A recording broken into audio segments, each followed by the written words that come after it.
प्यारे बच्चों, LGR study में आप सभी का स्वागत है। जैसा कि आप सभी जान रहे हैं कि साइंस में जो है हम लोग बायोलॉजी का 5 चैप्टर पढ़ाई कर चुके हैं और आज जो है बायोलॉजी का लास्ट चैप्टर हम लोग जो है पढ़ने वाले हैं, जिसका नाम है प्राकृतिक संसाधन का प्रबंधन।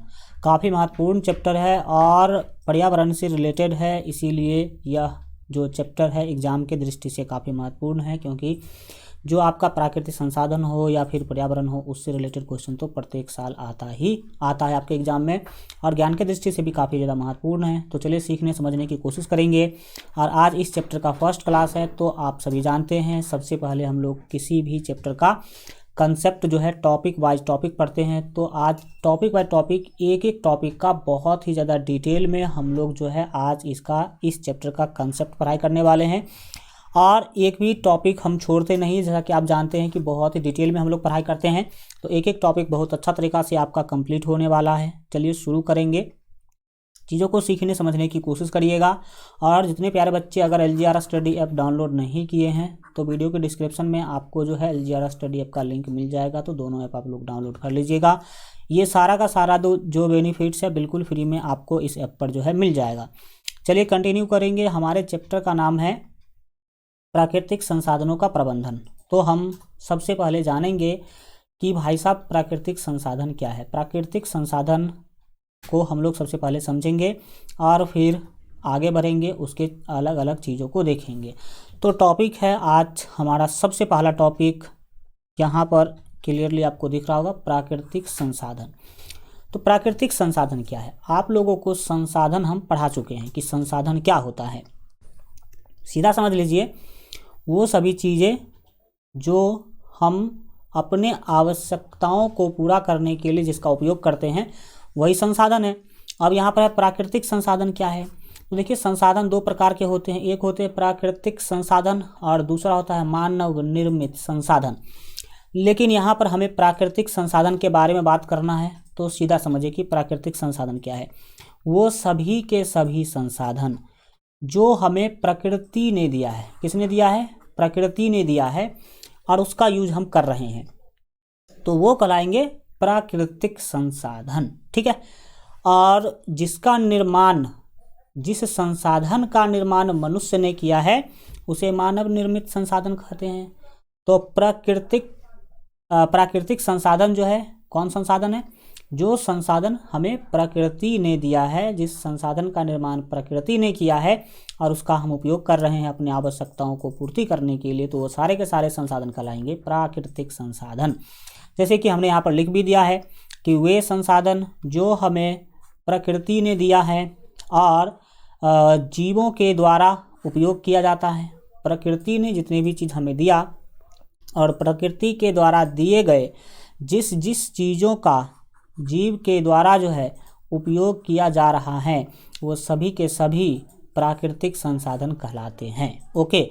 सबसे महत्वपूर्ण प्राकृतिक संसाधन में वायु है, क्योंकि वायु के बिना आप कुछ मिनट तक भी जिंदा नहीं रह पाएंगे। और वायु किसने दिया? तो प्रकृति ने दिया।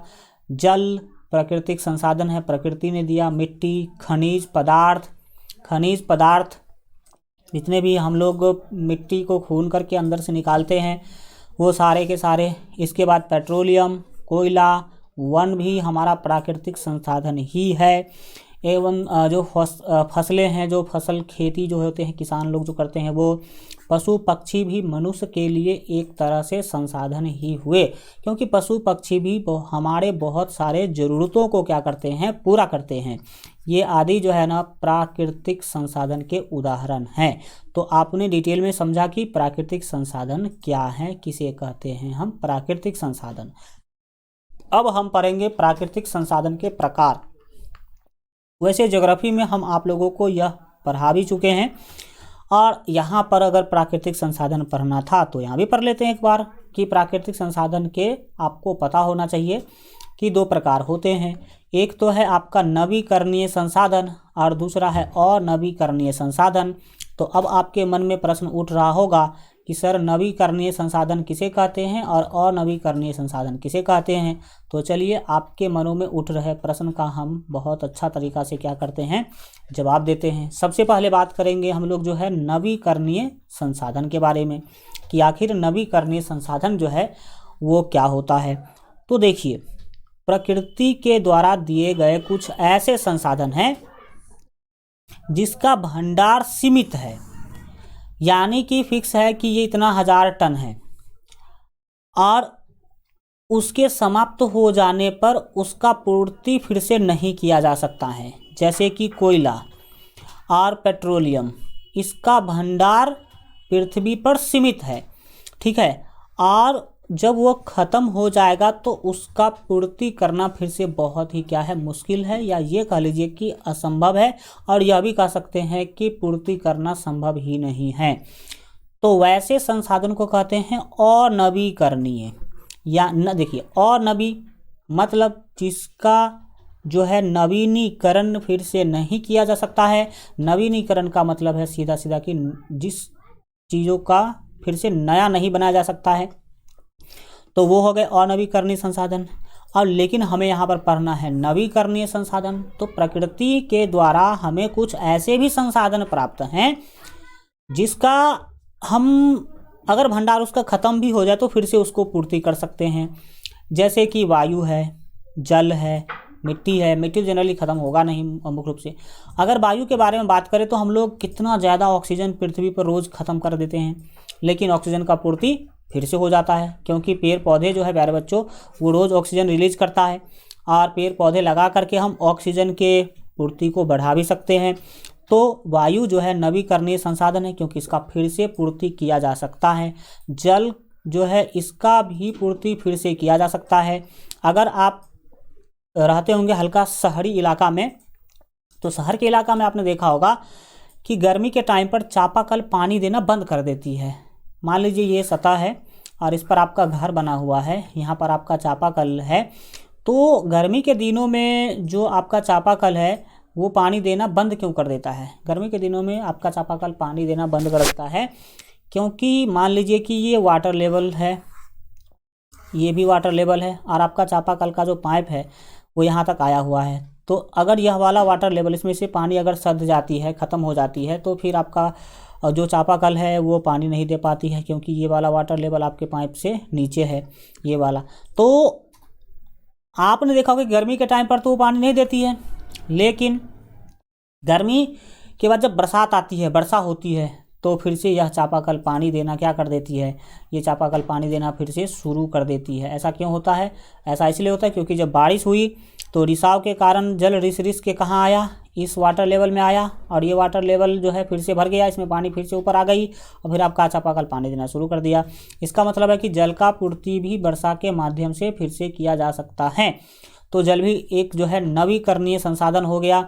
मिट्टी तो नवीकरणीय संसाधन है ही, मिट्टी का भी निर्माण होता है, धीमी प्रक्रिया है लेकिन होता तो जरूर है।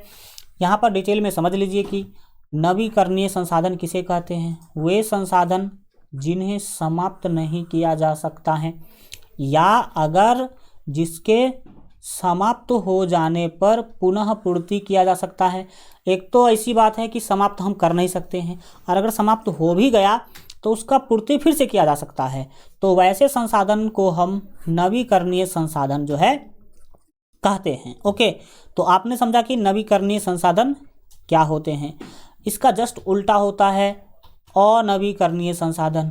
अनवीकरणीय, नवीकरणीय का जस्ट उल्टा अनवीकरणीय। नवीकरणीय ऐसा है जिसका पूर्ति जो है फिर से किया जा सकता है, लेकिन अनवीकरणीय ऐसा संसाधन जिसका पूर्ति फिर से नहीं किया जा सकता है।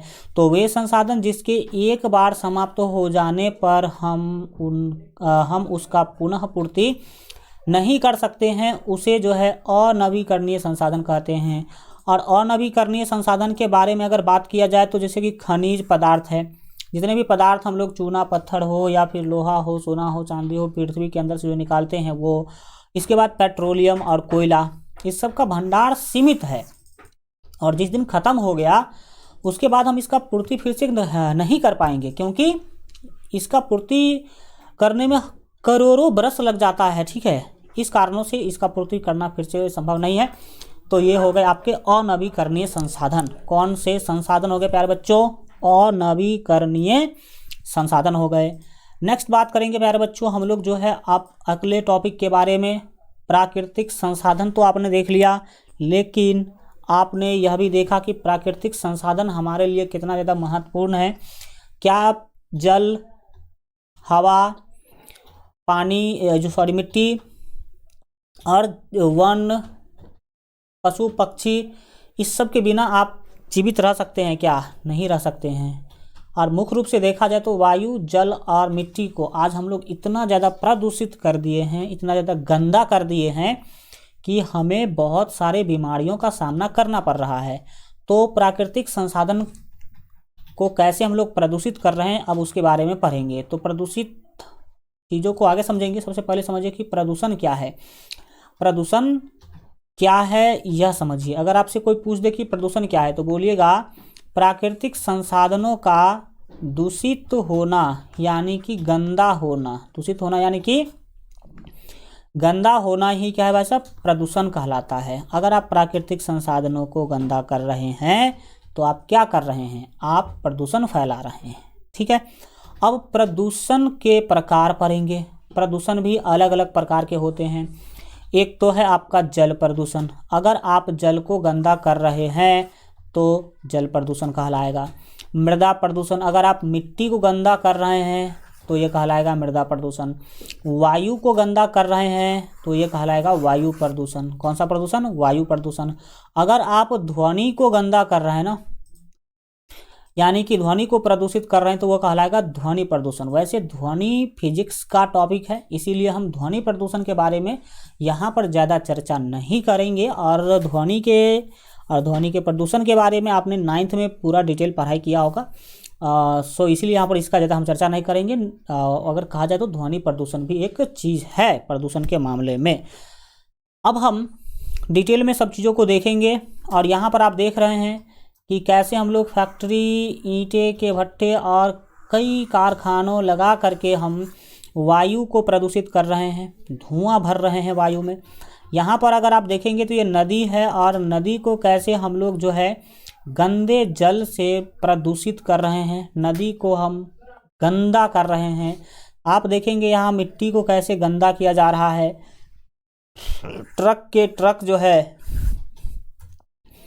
कचरा ला करके यहाँ पर गिराया जा रहा है, तो इससे क्या होगा? मिट्टी प्रदूषित होगा, मिट्टी गंदा होगा।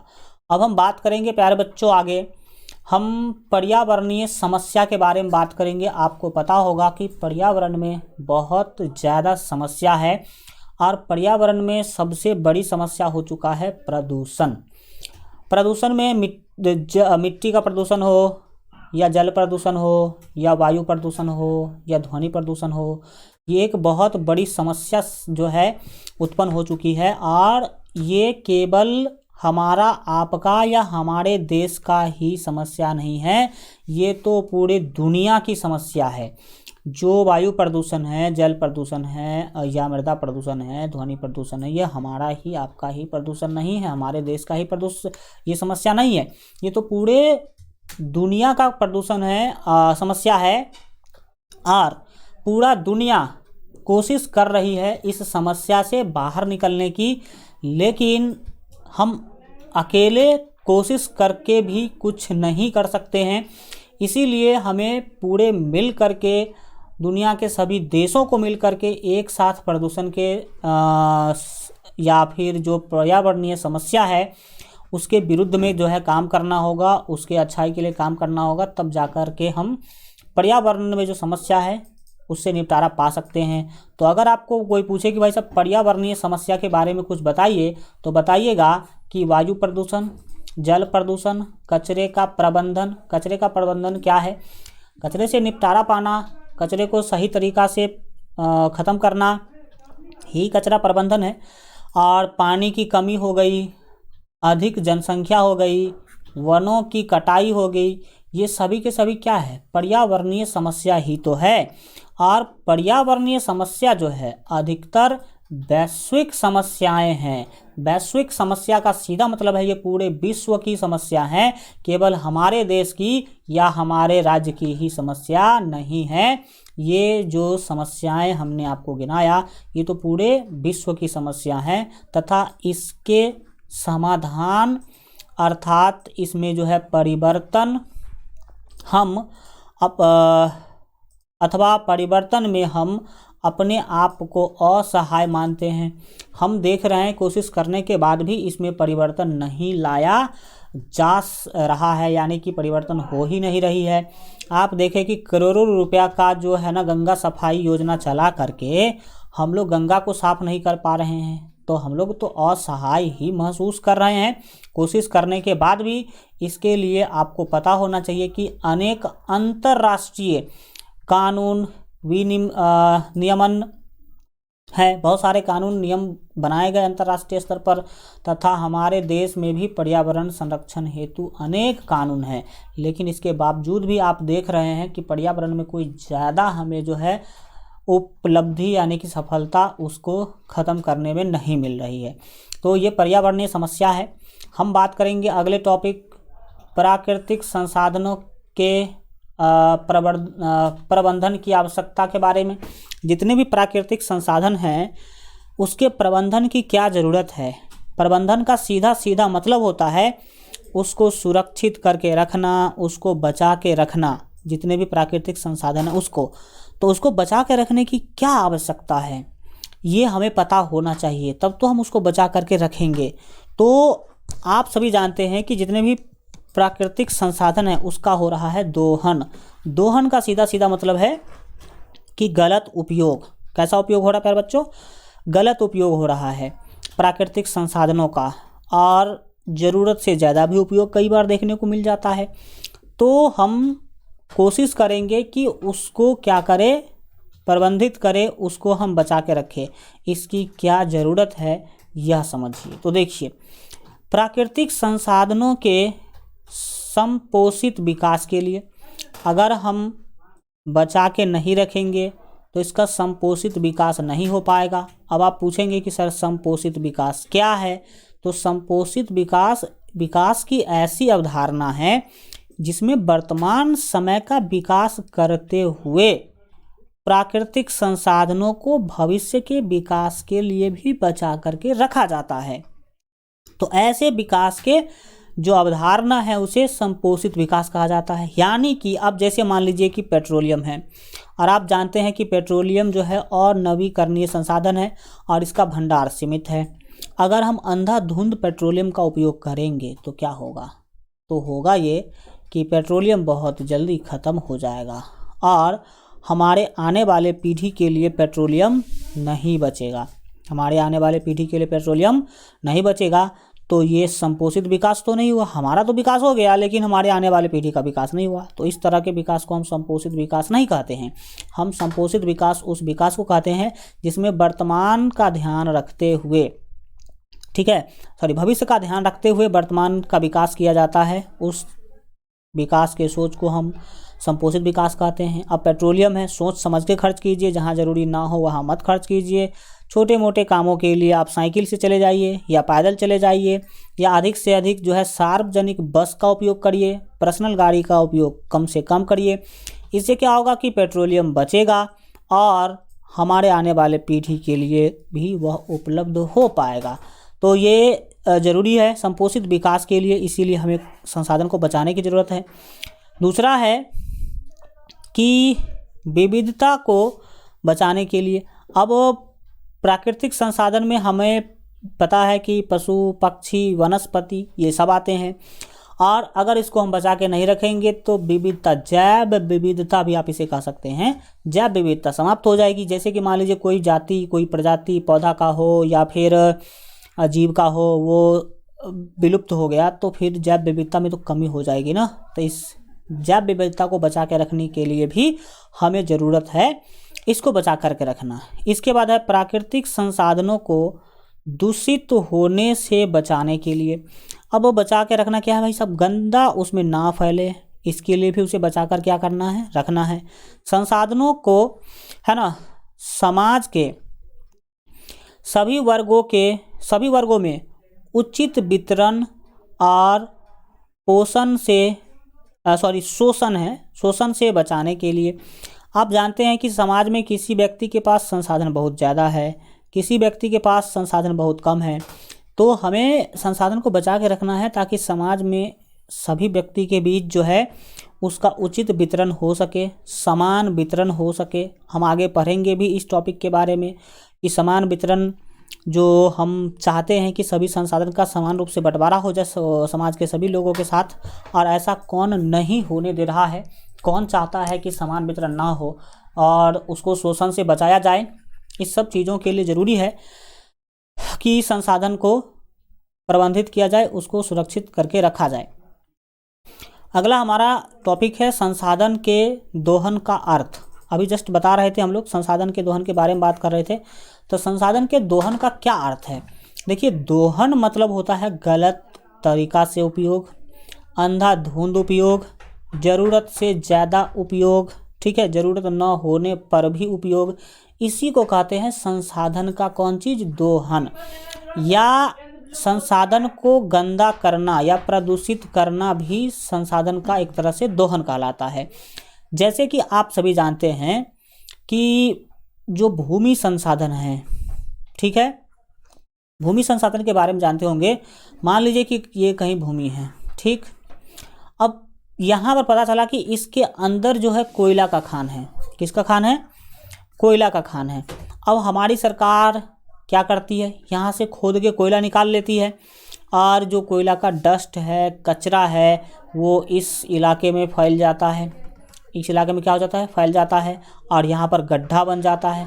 तो एक तो ये गड्ढा किसी काम का नहीं रहा, और इधर जो डस्ट पड़ा, इस मिट्टी को भी वो डस्ट, कचरा, धूल क्या कर दिया? खराब कर दिया। तो यही तो है संसाधन का दोहन। संसाधन का दोहन तो यही है। और यहाँ पर आप देख सकते हैं खुनाई का काम चल रहा है, और खुनाई के काम में आप देख सकते हैं कि कितना ज़्यादा बुरा तरीका से जो है यहाँ पर मिट्टी को जो है एक तरह से आप देख सकते हैं कि उलट पुलट के उसको जो है बर्बाद किया जा रहा है, और सीधा ये समझ सकते हैं कि उसके जो गुणवत्ता है उसको कम किया जा रहा है। यहाँ पर पढ़िए डिटेल में।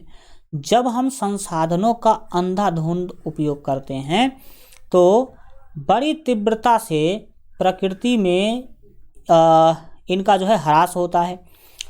मतलब जब अंधाधुंध यूज कीजिएगा, बिना सोचे समझे यूज कीजिएगा, तो बहुत ही फास्ट में, बहुत ही तेज़ी से ये कमेगा। ह्रास मतलब इसमें कमी आएगा। जैसे पेट्रोल का आप अंधाधुंध यूज कीजिएगा तो इसमें क्या होगा? बहुत फास्ट में, बहुत तेज़ी से इसमें कमी आएगा, और इससे हम पर्यावरण को क्षति पहुंचाते हैं। अब पर्यावरण तो क्षति, देखिए आप अगर पेट्रोल का अंधाधुंध आपने यूज किया तो पेट्रोल तो समाप्त हुआ ही हुआ। इसके बावजूद आप देखिए कि और क्या क्या समस्या आया। वायु प्रदूषित हुआ, क्योंकि जितना पेट्रोल जलेगा उतना ज़्यादा उससे धुआं निकलेगा और हमारा वायु प्रदूषित होगा। ध्वनि भी उतना ही ज़्यादा क्या होगा? प्रदूषित होगा। तो ये हमारे पर्यावरण को क्या कर रहे हैं? क्षति पहुंचा रहे हैं। इसीलिए इसका सोच समझ के खर्च करना चाहिए। जब हम खुदाई से प्राप्त धातु, ठीक है, का निष्कर्षण करते हैं तो साथ ही साथ अवशिष्ट भी प्राप्त होते हैं। जैसे कि हमने बताया कि कोयला का जो खान होता है, कोयला वहाँ से निकालते हैं तो वहाँ से कचरा, डस्ट, धूल भी वहाँ से क्या होते हैं? निकलते हैं, जिनका निपटारा जो है नहीं करने पर पर्यावरण को दूषित करता है। अब कोयला से जो डस्ट निकला, कचरा निकला, उसको आप ऐसे ही फूला ज़मीन पर छोड़ देते हैं, या फिर किसी भी धातु का निष्कर्षण करते हैं तो वहाँ पर आप कचरा को वहीं पर छोड़ देते हैं। तो इससे क्या होती है? पर्यावरण प्रदूषित हो जाती हैं। और ये संसाधन हमारे ही नहीं अपितु अगली कई पीढ़ियों के हैं।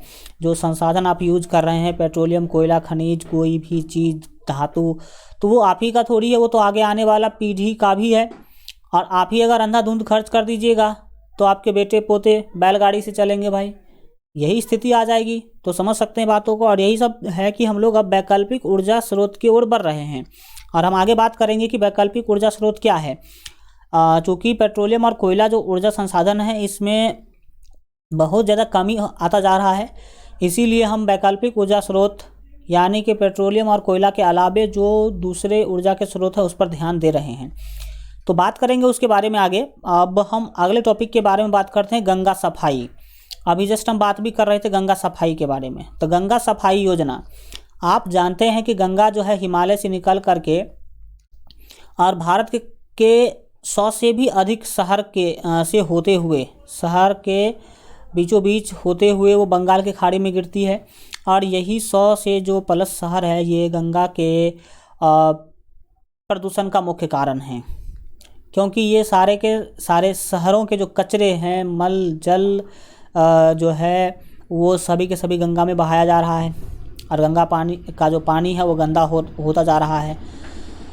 तो इसी को हमारे सरकार साफ़ करने की कोशिश करती है। क्या करने की कोशिश करती है? साफ़ करने की कोशिश करती है, और इसे ही हम गंगा सफाई योजना कहते हैं। गंगा सफाई योजना कहते हैं। गंगा सफाई योजना क्या है इसके बारे में देख लीजिए एक बार। यह कार्य योजना मतलब काम किया जा रहा है सफाई के लिए, इसलिए इसको कार्य योजना कहा गया है। यह कार्य योजना जो है करोड़ों रुपए का एक प्रोजेक्ट है, समझ सकते हैं, लाखों नहीं करोड़ों रुपए का एक प्रोजेक्ट है गंगा सफाई योजना, ठीक है। इसे सन 1985 ईस्वी में गंगा सफाई के लिए शुरू की गई थी। इस प्रोजेक्ट का नाम क्या है? ये गंगा कार्य योजना भी कह सकते हैं या गंगा सफाई योजना भी कह सकते हैं, लेकिन याद रखिएगा गंगा सफाई योजना का नाम जो है बदल दिया नरेंद्र मोदी ने, और इसी योजना का नाम बदल करके क्या कर दिया? नमामि गंगे, जो आपके लिए उतना महत्वपूर्ण नहीं है, 10th में नहीं पूछेगा, और पूछेगा भी तो आप ध्यान में रखिए। पूछ सकता है कि किस योजना का नाम बदल करके नमामि गंगे योजना रख दिया गया, ठीक है। ये लोग तो आप जानते हैं कि नाम बदलने में माहिर है। इंदिरा आवास का नाम बदल दिया इन्होंने, शिक्षा मंत्री का नाम बदल दिया, जो शिक्षा विभाग था उसका, और नीति आयोग कर दिया इस लोगों ने, योजना आयोग का नाम बदल करके, और गंगा सफाई योजना का भी नाम बदल के क्या कर दिया? इसका नाम नमामि गंगे कर दिया। और इन्होंने कहा कि हम गंगा को साफ़ कर देंगे, लेकिन इस लोगों से अभी तक गंगा भी साफ़ नहीं हो पाया है, समझ सकते हैं। तो गंगा सफाई के बारे में यह आपने समझा। अब बात करेंगे हम लोग आगे, और कुछ महत्वपूर्ण चीज़ जो है आप याद रखिएगा जो कि गंगा से रिलेटेड ही है। ये क्वेश्चन कई बार पूछा भी गया है। एक जीवाणु है कोलीफार्म जीवाणु जो है आपको पता होना चाहिए का एक वर्ग है। कोलीफार्म जो है ये जीवाणु का एक वर्ग है, यानी कि यह एक प्रकार का जीवाणु है जो मानव के आंत में, कहाँ पर? मानव के आंत में, छोटी आंत बड़ी आंत जो भी हो उसमें जो है पाया जाता है। तो कई बार क्वेश्चन यही पूछा गया है कि कॉलीफॉर्म जीवाणु कहाँ पाया जाता है, तो बोलेंगे मानव के आंत में पाया जाता है कॉलीफॉर्म जीवाणु। और जब आप लैट्रिन या पेशाब करते हैं तो उसके माध्यम से कॉलीफॉर्म बाहर भी आता है, आपको पता होना चाहिए। आपके लैट्रिन में या फिर आपके पेशाब में कॉलीफॉर्म होता है, क्योंकि आपके आंत में है तो वहाँ से आंत से ही होते हुए आपका लैट्रिन पेशाब आता है, तो आप समझ सकते हैं बातों को। अब मैं ये क्यों पढ़ा रहा हूँ गंगा सफाई में? क्योंकि देखिए गंगा के जल की जांच करने पर जो है उसमें विभिन्न रासायनिक प्रदूषकों के साथ बहुत सारे केमिकल जो प्रदूषक हैं उसके साथ जो है उसके साथ कॉलीफॉर्म जीवाणु, कौन सा जीवाणु? कॉलीफॉर्म जीवाणु भी पाए गए। अब समझ में आ रहा है कुछ बात आपको? जब गंगा का पानी ले करके और उसका जांच किया गया तो देखा गया कि गंगा के पानी में तो कॉलीफॉर्म जीवाणु है। इसका क्या मतलब हो सकता है? इसका मतलब है प्यारे बच्चों कि मनुष्य के, ठीक है, मनुष्य के मल और मूत्र गंगा में बहाए जा रहे हैं। समझ में आ रहा है? क्योंकि ये कॉलीफॉर्म कहाँ पाया जाता है? कॉलीफॉर्म पाया जाता है प्यारे बच्चों मानव की आंत में, और मानव की आंत से मानव के मल और मूत्र में ये बाहर आएगा, और ये गंगा में पाया जा रहा है कॉलीफॉर्म, और गंगा में पाया जा रहा है। इसका मतलब गंगा में हम मनुष्य क्या कर रहे हैं?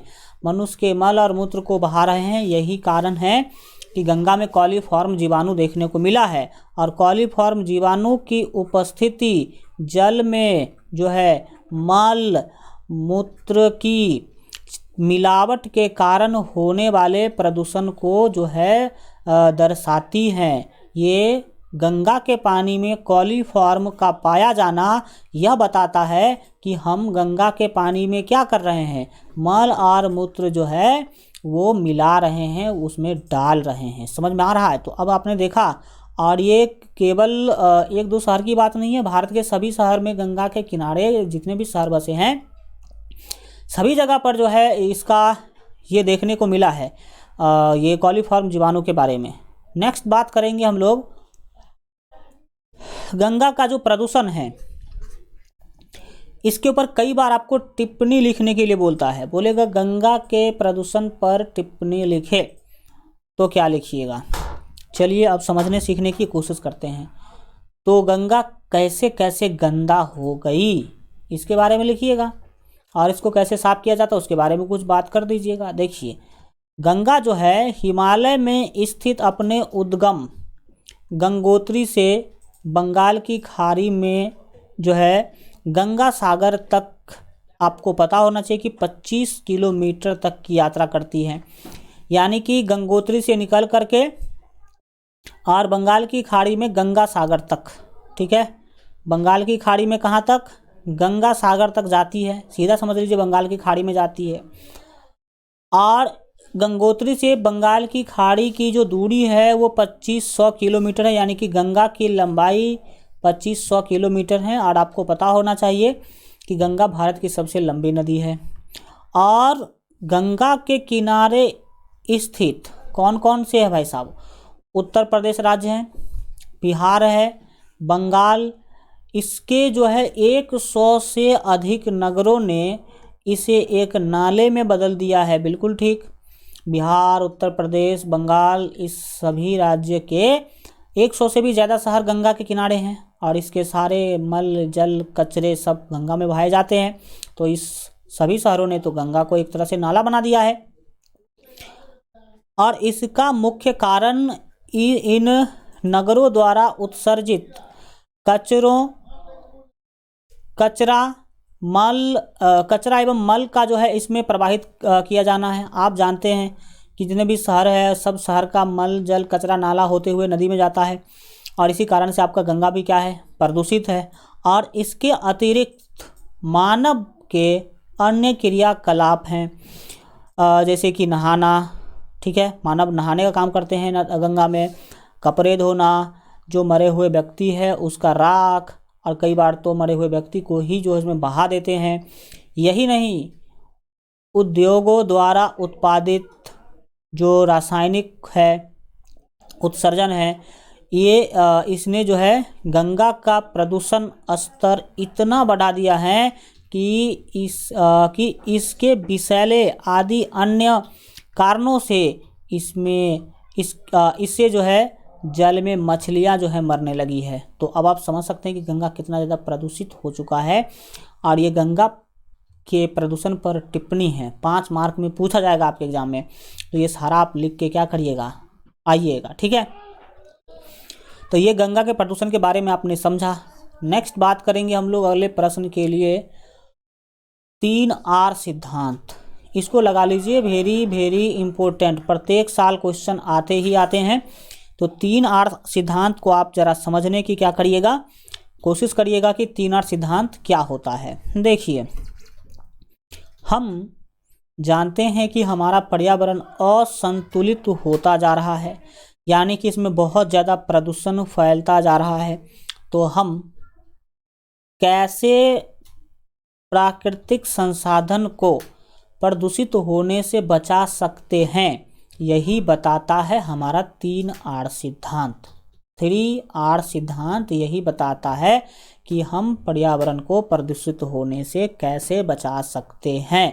तो आपको अगर पूछा जाए कि 3R सिद्धांत के बारे में कुछ भी पूछा जाए तो बताइएगा कि पर्यावरण के संरक्षण के लिए एक सिद्धांत प्रचलित है जिसे हम 3R कहते हैं। और इस 3R में अलग अलग शब्द जो है ना, 3R से अलग अलग शब्द जो है प्रारंभ होते हैं। 3R मतलब इसमें R 3 बार आता है। पहला R जो है इसका अर्थ है रिड्यूस। रिड्यूस का अर्थ होता है कम उपयोग। रिड्यूस का क्या अर्थ होता है? कम उपयोग। यानी कि यहाँ पर हमें बोला गया कि हमें प्राकृतिक संसाधनों का कम से कम उपयोग करना चाहिए। प्राकृतिक संसाधनों का कम से कम उपयोग करना चाहिए। ज़्यादा से ज़्यादा हमें अपने काम खुद से कर लेने चाहिए, या फिर जो पेट्रोलियम कोयला वगैरह है इसको कम से कम उपयोग करना चाहिए। दूसरा आर जो है प्यारे बच्चों, इसका अर्थ है रिसाइकिल। रिसाइकल जो है, रिसाइकल का हिंदी होता है पुनः चक्रण। पुनः चक्रण का क्या अर्थ है? पुनः चक्रण यह बताता है कि आप धातु का, किस चीज़ का, धातु का, या प्लास्टिक है, या पेपर है, या फिर वो सारी चीज़ें जिसका आप यूज करते हैं और उसको यूज के बाद फेंक देते हैं, तो उसको फेंकिए मत, उसका रिसाइकिल करके जो है फिर से यूज करिए। जैसे कि मान लीजिए कि कांच का कोई वस्तु है, कांच मतलब शीशा, या प्लास्टिक का वस्तु है, या लोहा का वस्तु है, तो आप अगर उसका एक बार यूज कर लेते हैं और उसके डब्बा को फेंक देते हैं, तो उसके डब्बा को फेंकिए मत, उसका डब्बा बेच लीजिए। और वो कचरा वाले से बेचेंगे तो कचरा वाले उसको ले जाके उसका रिसाइकल करता है, रिसाइकल करके फिर से कोई नया डब्बा बना देगा। समझ में आ रहा है कि नहीं आ रहा है? तो ये बातें आपने देखा कि रिसाइकिल यानी कि पुनः चक्रण पर हमें ध्यान देना चाहिए।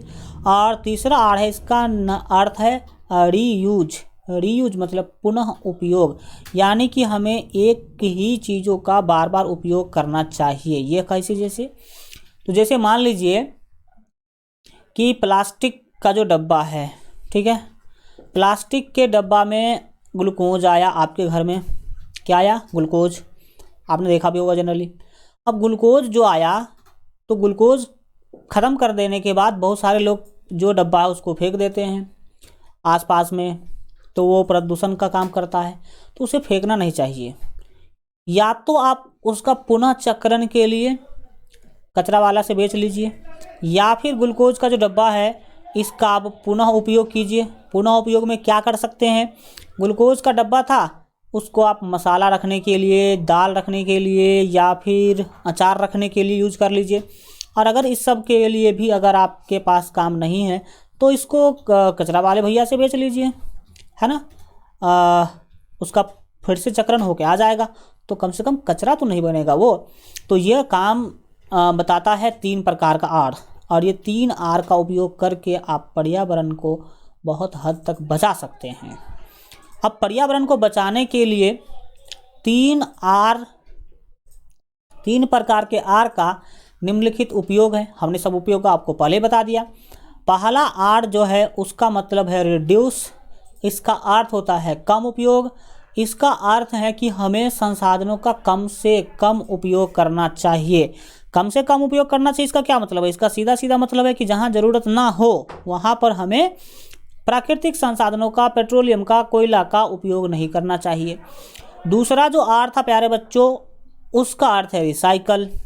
रिसाइकल का मतलब है पुनः चक्रण, यानी कि अगर आप किसी प्राकृतिक संसाधन का, प्लास्टिक का, शीशा का, या फिर धातु के बने हुए चीज़ों का यूज कर लेते हैं तो फिर उसको रिसाइकिल करके फिर नया वस्तु बना करके उसका यूज करिए। आपके द्वारा ये काम संभव नहीं तो कचरा वाले भैया से बेच लीजिए, वो जाएंगे पर कंपनी में बेच करके उसका फिर से रिसाइकिल करके फिर दूसरा वस्तु बना करके भेजा जाएगा।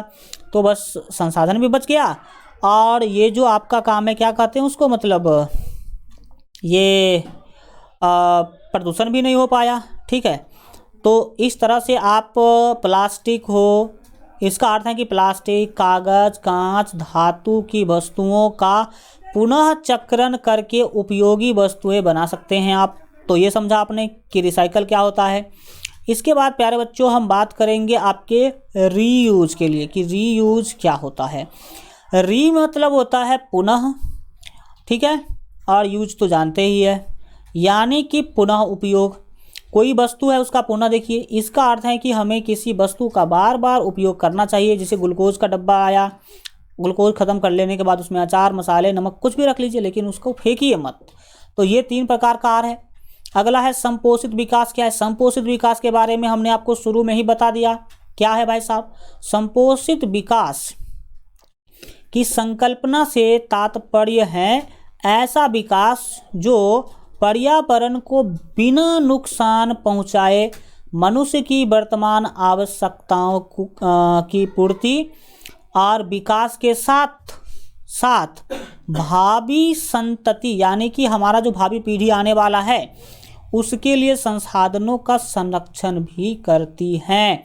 तो ऐसा विकास जिसमें आप पर्यावरण का क्षति भी नहीं पहुंचा रहे हैं और अपना विकास भी कर रहे हैं और भावी पीढ़ी के लिए भी सोच रहे हैं कि उसके लिए भी उसके आवश्यकताओं को भी पूर्ति किया जाए।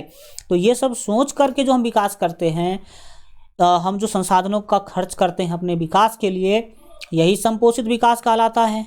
नेक्स्ट बात करेंगे प्यारे बच्चों हम लोग जो है अगले क्वेश्चन के लिए, संपोषित विकास का उद्देश्य क्या है, क्यों हम संपोषित विकास चाहते हैं।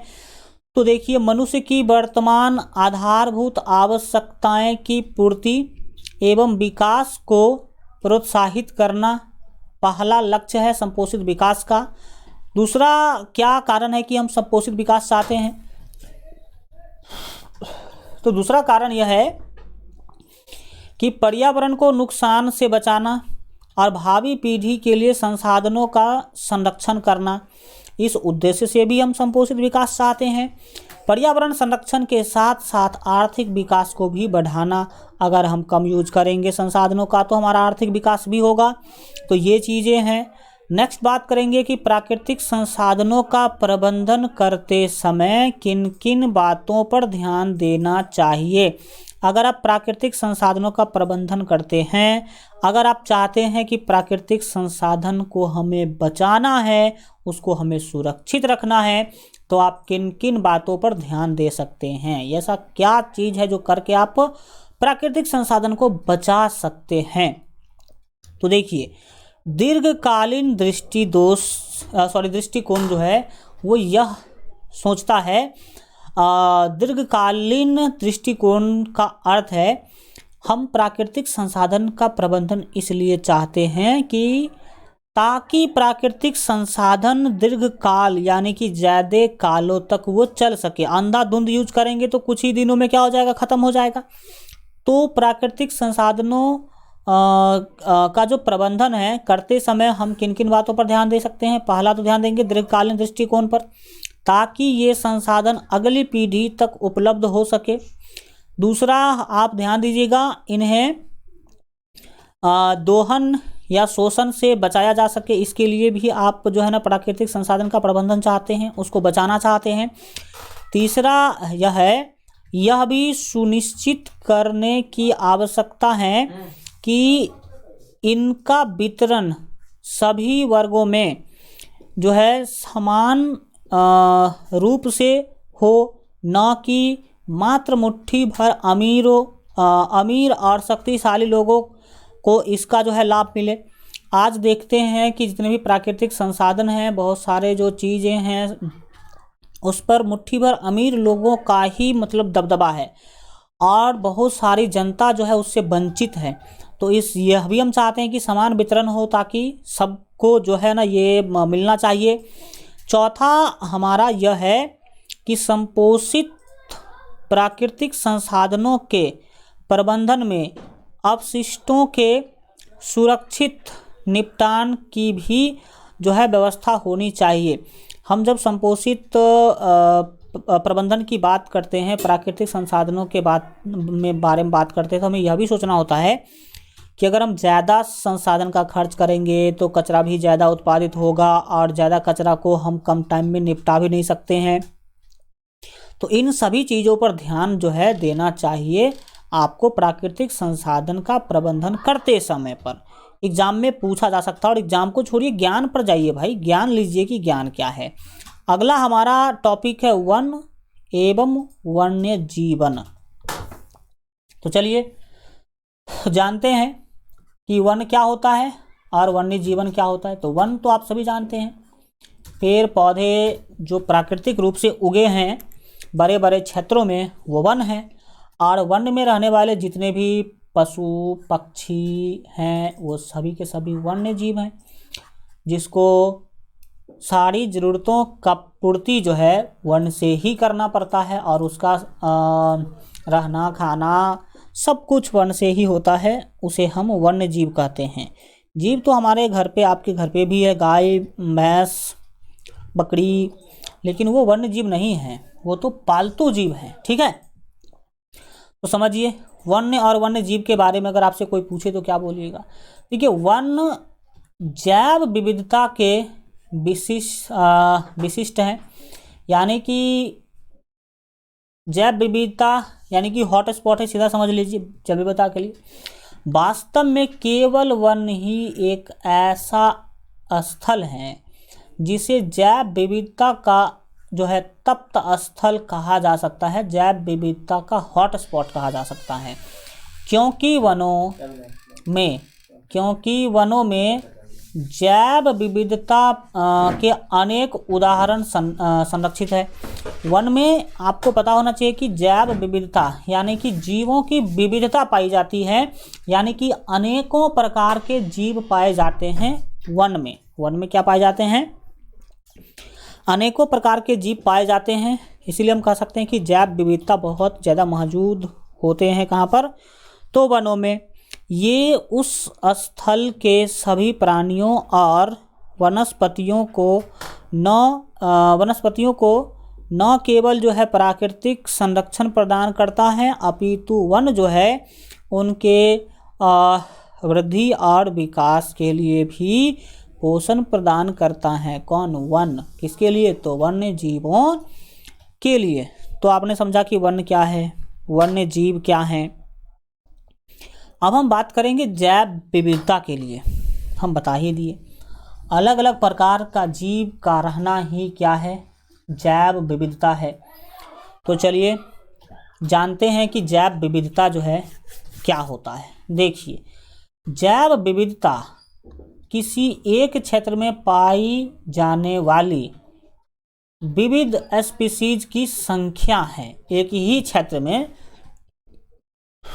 अलग अलग प्रकार के जीव पाए जाते हैं, यानी कि भिन्न भिन्न प्रकार के जीव पाए जाते हैं। इसी को तो जैव विविधता कहते हैं। जैवों में भिन्नता कहते हैं या फिर जैव में अंतर कहते हैं। जैसे कि पादप है, पक्षी है, कीट है, सरीसृप, जीवाणु और कवक आदि, ये सब जैव विविधता के उदाहरण हैं। अथवा जैव विविधता को आप ऐसे भी परिभाषित कर सकते हैं। साधारण शब्दों में कहा जाए तो जैव विविधता का अर्थ है किसी निश्चित भौगोलिक क्षेत्र में पाए जाने वाले जीवों एवं वनस्पतियों की संख्या से। यानी कि मान लीजिए इतना बड़ा कोई जंगल है, अब इस जंगल में कितने प्रकार के वनस्पति पाए जाते हैं, कितने प्रकार के जीव पाए जाते हैं, यही तो जैव विविधता है। और जैव विविधता का होना जरूरी है, नहीं तो अब क्योंकि आप जानते हैं एक जीव दूसरे जीव के लिए जो है महत्वपूर्ण होते हैं, उसका पोषण प्रदान करता है, तथा इसका संबंध पौधों के प्रकारों से, पौधा के जो अलग अलग प्रकार होते हैं वो भी तो जैव विविधता ही है। और प्राणियों एवं सूक्ष्म जीवों से हैं, कितने प्रकार के पौधे पाए जा रहे हैं, कितने प्रकार के सूक्ष्म जीव हैं वहाँ पर, कितने प्रकार के प्राणी हैं, यही जैव विविधता है। अब तप्त स्थल यानी कि हॉटस्पॉट क्या है? ऐसा क्षेत्र जहाँ अनेक प्रकार की संपदा पाई जाती है उसे ही तो हम हॉटस्पॉट कहते हैं, यानी कि तप्त स्थल कहते हैं। आप लोग कमेंट में बताइएगा कि भारत में कितने हॉटस्पॉट हैं। ठीक, भारत में कितने हॉटस्पॉट हैं यानी कि तप्त स्थल, आप हिंदी में कह लीजिए, है वो बताइएगा। वैसे जानने की ज़रूरत नहीं है, सभी हॉटस्पॉट को आपको पढ़ने की कोई ज़रूरत नहीं है आपके क्लास के अंदर। ठीक है, तो ये चीज़ें हैं। 1 मिनट वेट करिएगा।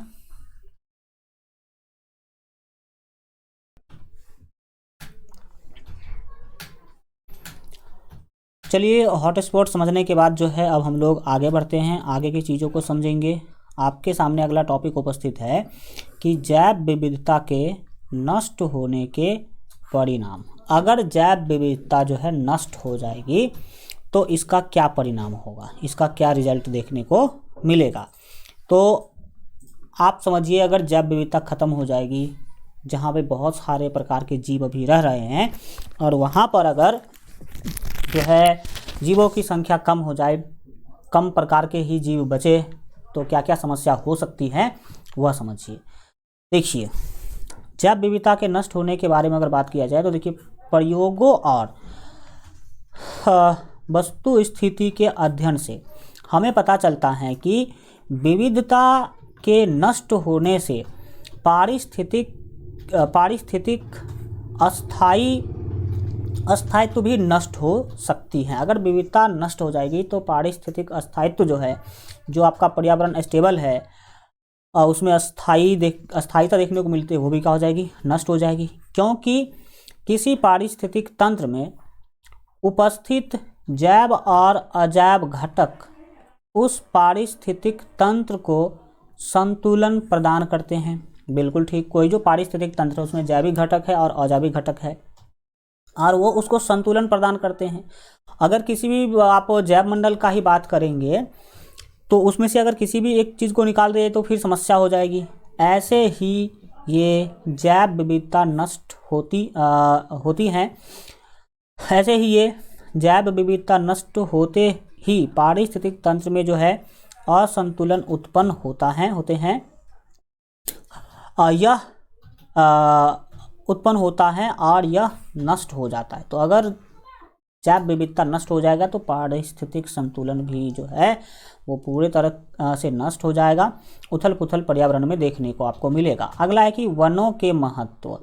वन के क्या महत्व है वो हम समझेंगे। अब कई बार यह क्वेश्चन आपके एग्जाम में पूछा जा चुका है कि वनों के महत्व को लिखें।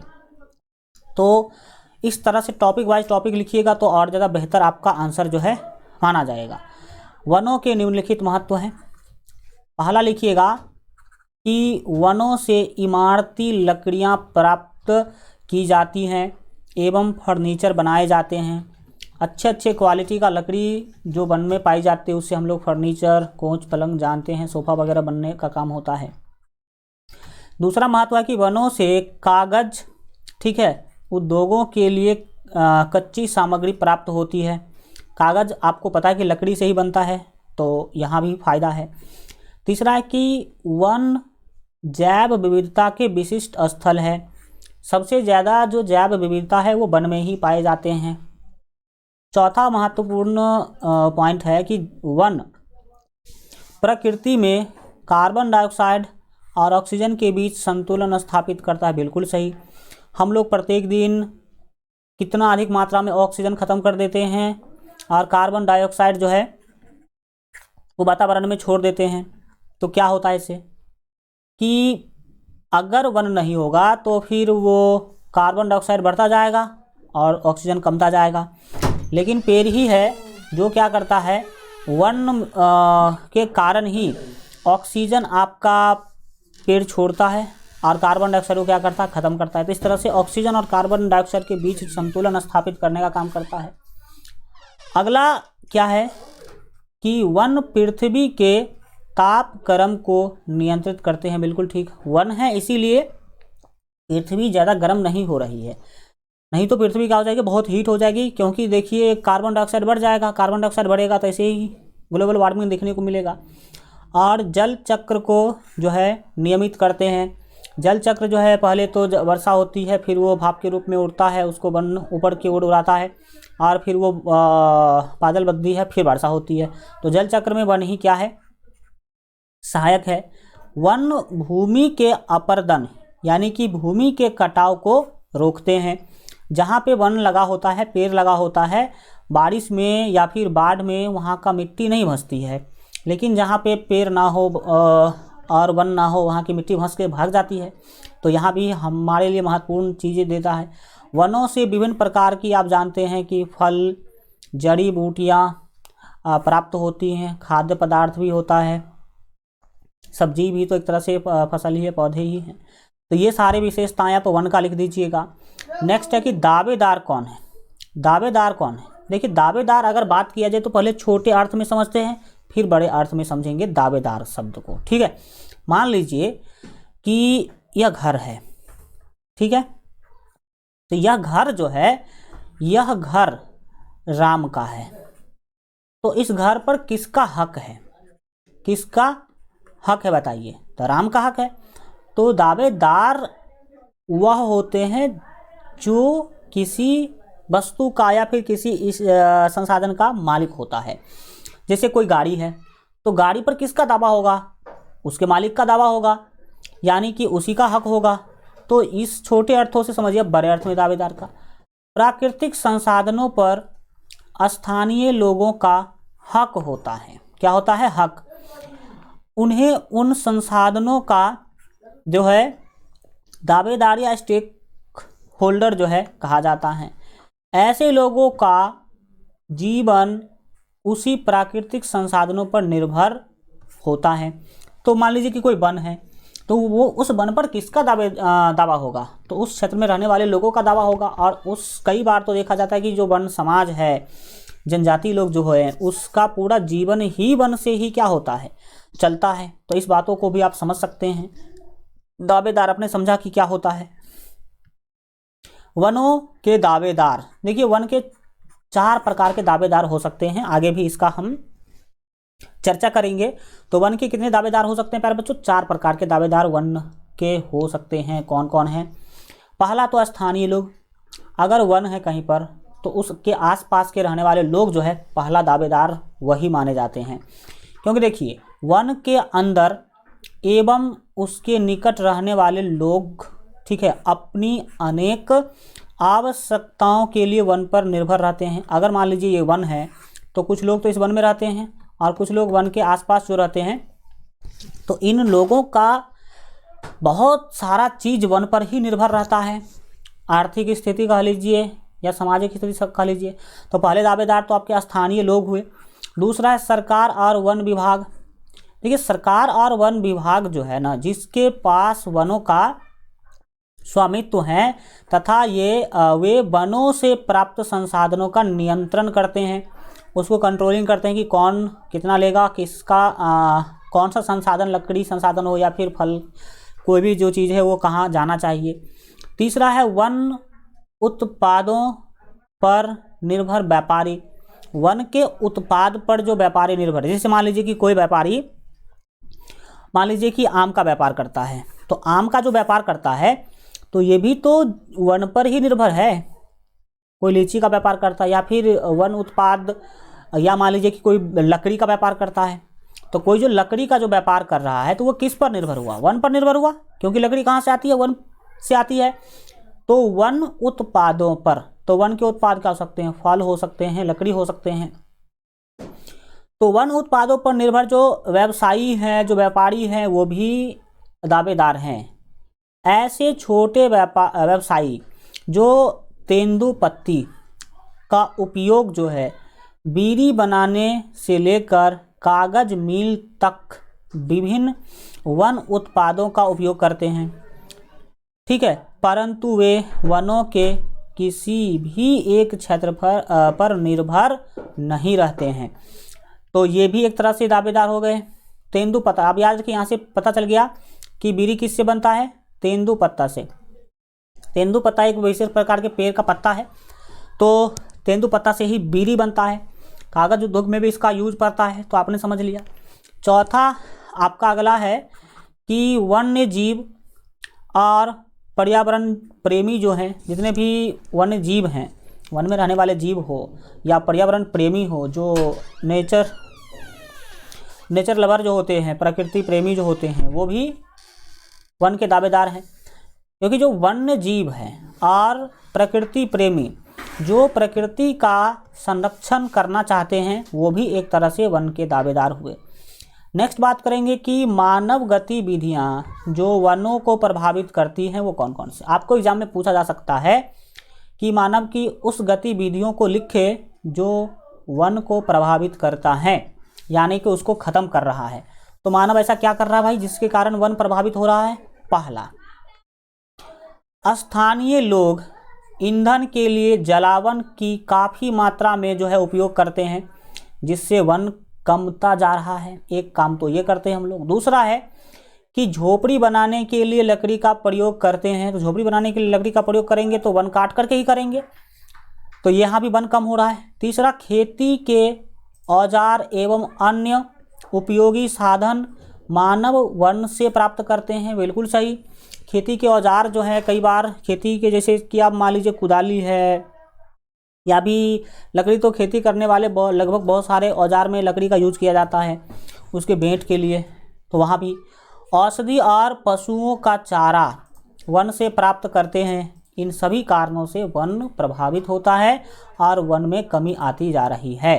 अगला है कि अम्लीय वर्षा का वनों एवं कृषि पर क्या प्रभाव पड़ता है। पहले समझिए कि अम्ल वर्षा है क्या। सबसे पहले समझिए कि अम्ल वर्षा है क्या। जब जो आपका नेचुरल वर्षा है उसके साथ SO2, ठीक है, सल्फर डाइऑक्साइड और भी अलग अलग प्रकार के जो चीज़ें हैं वो नीचे गिरने लगे, यानी कि वर्षा के पानी में अगर हमें अम्ल भी नीचे गिरना शुरू हो जाए, वर्षा के पानी के साथ साथ अम्ल भी नीचे गिरना शुरू हो तो उसे ही अम्ल वर्षा कहते हैं। देखिएगा पूरा डिटेल में बताता हूँ। जब वर्षा होती है तो सल्फर तथा नाइट्रोजन के ऑक्साइड यानी कि SO2 और NO2, सल्फर डाइऑक्साइड और नाइट्रोजन डाइऑक्साइड, बिजली की चमक के कारण पानी में घुल जाते हैं। लो भाई साहब, जब बारिश हो रही होती है तो बिजली चमकती है, आप सभी जानते हैं, और इसके कारण जो सल्फर डाइऑक्साइड है, नाइट्रोजन डाइऑक्साइड है, वो पानी में घुल जाती है, जो तेजाब के रूप में वर्षा के साथ गिरते हैं। अब तेजाब गिरेगा भाई साहब वर्षा के पानी के साथ तो समझ सकते हैं ना, खराबी ही खराबी होगा। और जब तेजाब के रूप जो है रूप में वर्षा के साथ गिरते हैं, इसे ही हम अम्लीय वर्षा कहते हैं। इसे ही क्या कहते हैं? अम्लीय वर्षा कहते हैं। और ये कृषि उत्पादकता तथा वन को प्रभावित करते हैं। कृषि क्या है? पेड़ पौधे होते हैं, पे छोटे छोटे पौधे होते हैं, उस पर जब पड़ता है तो उसके पत्ते को सुखा देता है, कई बार तो पेड़ को ही सुखा देता है, देखिए, और वन को भी सुखाने का काम करता है। तथा जब ये अम्ल हरे पत्तों पर पड़ते हैं तो पत्ते के साथ साथ प्यारे बच्चों पौधे भी सूख जाता है। इसी को ही हम अम्ल वर्षा कहते हैं। इसीलिए आपको मैं सलाह देता हूं कि वर्षा के पानी में आपको भी नहीं स्नान करना चाहिए। ठीक है, आगे बढ़ते हैं। नेक्स्ट बात करेंगे प्यारे बच्चों हम लोग अगला महत्वपूर्ण टॉपिक के लिए। क्या है टॉपिक? विश्व संरक्षण संगठन ने वन्य प्राणियों की जो है निम्न श्रेणियां बनाई हैं। वन में रहने वाले जो प्राणी हैं उनका 4 श्रेणी बनाया है। किसने? विश्व संरक्षण संगठन। ठीक है, विश्व संरक्षण संगठन ने वन में रहने वाले प्राणी का 4 ग्रुप बनाया है। और ये 4 ग्रुप जो है ये क्या है सो समझने की यहाँ पर क्या करिएगा, कोशिश करिएगा। पहला जो है प्यारे बच्चों, पहला ग्रुप है जिसका नाम है विलुप्त प्राणी। विलुप्त प्राणी किसे कहा? विश्व संरक्षण संगठन वालों ने विलुप्त प्राणी उस प्राणी को कहा गया जो अब इस दुनिया में समझ लीजिए कि ना के बराबर हैं। देखिए जैसे कि कौन कौन है विलुप्त प्राणी में? लाल सिर वाला बत्तख, एक सींग वाला गेंडा, चीता, जॉर्डन्स कॉर्सर और माउंटेन क्वेल। ये सारे किस प्रकार के जीव हैं? विलुप्त प्राणी हैं। आपको एग्जाम में पूछा जा सकता है निम्नलिखित में से कौन विलुप्त प्राणी के श्रेणी में आता है, तो इसमें से कोई भी हो तो वो विलुप्त प्राणी कहलाएगा। दूसरा है कि संकटग्रस्त जातियां। अब संकटग्रस्त जातियां कौन है? जो विलुप्त होने के कगार पर है। भाई इसमें कौन कौन आते हैं? तो भारतीय गेंडा, इसके बाद एशियाटिक लाइन, ग्रेट इंडियन बूस्टर्ड, इसके बाद घड़ियाल, इसके बाद कस्तूरी मृग और नीली व्हेल।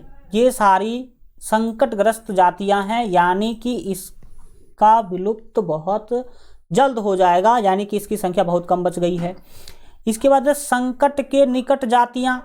संकट के निकट जातियां यानी कि ये है तो लेकिन कम संख्या में है। संकट के निकट जातियां कौन कौन है? गोल्डन लंगूर, इसके बाद वर्ल्ड फेजेंट, इसमें हल्का टाइपिंग मिस्टेक लग रहा है, देखेंगे चेक करेंगे। इसके बाद चिंकारा हिरन, और अगला है विरल प्रजातियां। विरल प्रजातियां में किसको रखा गया? इसमें रखा गया ओविल रिडली कछुआ। ओविल रिडली कछुआ को, इसके बाद हॉर्नबिल को, इसके बाद हिमालयन पाइन को रखा गया, और सुनहरी बिल्ली। ये सब जो है विरल प्रजाति हैं, तो इन सभी के नाम प्रजाति के साथ याद रखें। नेक्स्ट बात करेंगे प्यारे बच्चों हम लोग अगले टॉपिक के लिए वन्य प्राणियों के संरक्षण के निम्न तरीके हैं। यानी कि आपको एग्जाम में पूछा जा सकता है कि वन्य प्राणी के संरक्षण के लिए कुछ तरीके को लिखें, तो क्या लिखिएगा। अब देखिए वन्य प्राणी जो है, वन में रहने वाले जो जीव है, उनका संख्या धीरे धीरे कमता जा रहा है। धीरे धीरे संख्या क्या होता जा रहा है, कमता जा रहा है। तो उनको कैसे आप बचा सकते हैं, तो उनको बचाने के लिए अलग अलग प्रकार की व्यवस्था है। कौन कौन सी व्यवस्था है उसको हम समझते हैं। पहला है प्यारे बच्चों की राष्ट्रीय उद्यान आप बना करके, जो नेशनल पार्क है, नेशनल पार्क बना करके उसमें वन्य जीव को रख दीजिए और वहाँ पे वो सुरक्षित रहेंगे। वन्य प्राणी अभयारण्य, ठीक है, वाइल्ड लाइफ है ना। तो वन्य प्राणी अभयारण्य जो है, यहाँ भी वन्य प्राणी को सुरक्षित रखा जा सकता है। जीव मंडल में तो आपके जीव सुरक्षित हैं ही, और चिड़ियाघर में भी जीवों को सुरक्षित करके रखा जाता है। तो अब समझना होगा कि राष्ट्रीय उद्यान क्या है, वन्य प्राणी अभयारण्य क्या है, जीव मंडल क्या है, और चिड़ियाघर क्या है, जहाँ पर हम जीवों को बचा करके रख सकते हैं। चलिए समझना शुरू करते हैं। सबसे पहले समझेंगे राष्ट्रीय उद्यान किसे कहते हैं, नेशनल पार्क। वन्य जंतुओं के लिए आरक्षित क्षेत्र, आरक्षित मतलब यहाँ पर केवल वन्य जंतु ही रहेंगे, यहाँ पर केवल उन्हीं का आवास होगा, किसी मानव का आवास नहीं होगा। तो वन्य जंतु के लिए आरक्षित क्षेत्र जहाँ वे स्वतंत्र रूप से आवास और प्राकृतिक संसाधनों का उपयोग कर सकते हैं, ये राष्ट्रीय उद्यान कहलाते हैं। यानी कि मान लीजिए इतना बड़ा जंगल को क्या कर दिया गया, बाउंडेड कर दिया गया, बाउंड्री मार दिया गया। अब जो बाघ, हिरन, शेर, भेड़िए, जितने भी जीव है, जिराफ, हाथी, सब इसमें स्वतंत्र रूप से घूमेंगे और अपना जीवन यापन करेंगे, भोजन वगैरह भी अपने ही मर्जी से यहाँ पर वो क्या करेंगे, प्राप्त करेंगे। तो ये तो है राष्ट्रीय उद्यान, जहाँ पर स्वतंत्र रूप से जीव क्या है, जीते हैं। दूसरा है वन्य प्राणी अभयारण्य। देखिए वन्य जीव अभयारण्य भी आप इसे कह सकते हैं, यह एक प्राकृतिक आवास है। ये भी जो है आवास ही था, राष्ट्रीय उद्यान भी आवास ही था जंतुओं के लिए, और यह भी एक प्राकृतिक आवास ही है जो पक्षियों और जानवरों की विशेष प्रजातियों की सुरक्षा करते हैं। यहाँ पर सभी जानवरों को नहीं रखा जाता है, कुछ विशेष प्रजाति को यहाँ पर रखा जाता है। यानी कि वैसे विशेष प्रजाति जो विलुप्त होने के कगार पे है, मुख्य रूप से उसी को यहाँ पर क्या करा जाता है, रखा जाता है। तो ये आपके हो गए परिभाषा वन्य प्राणी अभयारण्य के। अब अगला है महत्वपूर्ण राष्ट्रीय उद्यान एवं अभयारण्य। तो जितने 7-8 मैंने यहाँ पे दर्शाया है, इसमें से एक प्रत्येक साल पूछता है, तो इस सभी को आप याद कर लीजिएगा। ठीक, पहला काजीरंगा राष्ट्रीय उद्यान, इसी को कई जगह पे काजीरंगा नेशनल पार्क भी बोला गया है। तो काजीरंगा नेशनल पार्क बोले या राष्ट्रीय उद्यान बोले, बात बराबर है। पूछेगा ये कहाँ है, तो बोलिएगा यह असम में है, असम राज्य में। अगला है चिल्का लेक अभयारण्य, चिल्का झील अभयारण्य भी आप कह सकते हैं। ये झील में बनाया गया है, जो कि उड़ीसा में है, चिल्का झील उड़ीसा। इसके बाद है पेरियार अभयारण्य।